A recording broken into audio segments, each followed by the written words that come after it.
Մեկ վարքյան սպասի տես քեզ ինչ հրաշք բան եմ ցույց տալի։ Ներկայապային գտնվում ենք Զոֆի շենքերությունում եւ ցույց եմ տալի ոսկեգույն իշխանները։ Տեսեք, սրանք մեր հրաշք ձկներն են։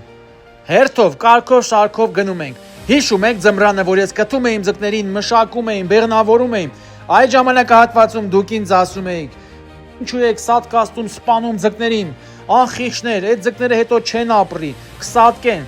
Այլ ոչ թե չեն ապրի, հակառակը կապրեն եւ կստեղծենք նման տեսակի հրաշք մանրաձկներ։ Սրանք ձմեռվա աշխատանքի արդյունքն է, որոնք ներկապահին տեսեք ինչքան են մեծացել։ Հիմի ձեզ նաեւ ցույց կտամ մայրերին, որոնցով որ ստացել ենք այս հրաշքները։ Դուք ուղակի նայեք այս հրաշքներին։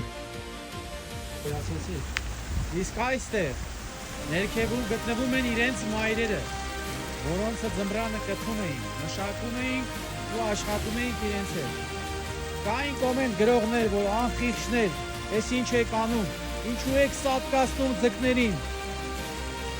Սա արդյունքն է ու ապացույցը, որ չենք սատկացնում, այլ հակառակը կյանքեր ենք պարգևում։ Դա էլ արդյունքը, չենք ցույցան որ հասկանում։ Տեսեք, ընդամենը մի քանի ձկայից, մի քանի ձկնիկից, ես իմ ինչքան շատ չեն դեղինները, հա,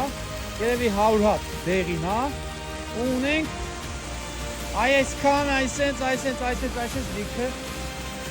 ձագի։ Հիմի ինչքանով է լավ։ Հիմի ջայլոց ստեղծելու շարունակությունն էլ ստեղ է, հայ։ Սա ստեղծելու շարունակություն է, սա ամենամանն է, մանրածը բոլորը արդեն լսում է։ Սրանք են շուտով պետք է դուրս գան արդեն, որովհետև արդեն իրանց համար խիտ է։